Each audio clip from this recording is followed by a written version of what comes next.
போதுமான விநியோகம், விலை கட்டுப்பாடு ஆகியவற்றை உறுதி செய்வதற்கு பாகிஸ்தானில் இருந்து பச்சரிசியை இறக்குமதி செய்வது குறித்து அரசாங்கம் பரிசீலித்து வருகிறது. தற்போது நாட்டில் பச்சரிசி விநியோகத்தில் நிலவி வரும் பற்றாக்குறைக்கும் அதன் விலை அதிகரிப்புக்கும் தீர்வு காணும் வகையில் அரசாங்கம் இம்முடிவை எடுத்திருக்கிறது.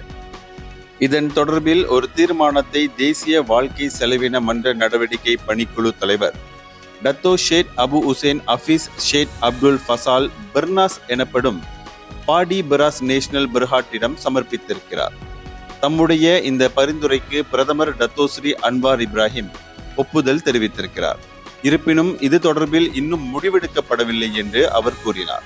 பிரதமர் பாகிஸ்தானுக்கு சென்றிருந்த போது தாமும் அவருடன் சென்றதாக குறிப்பிட்ட அவர் 28 அரிசி ஏற்றுமதியாளர்கள் கிட்டத்தட்ட 1,00,000 டன் பச்சரிசியை அனுப்புவதற்கு தயாராக இருக்கின்றனர் என்றும் சொன்னார்.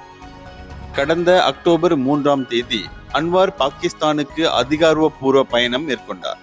அப்போது பாகிஸ்தானிடம் இருந்து பச்சரிசியை கொள்முதல் செய்வதற்கு அரசாங்கம் தயாராக இருப்பதாகவும் அவர் தெரிவித்தார்.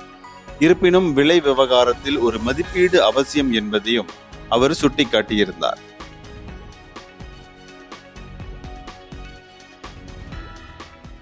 இந்தியர்களின் இதய குரல் மக்களோசை.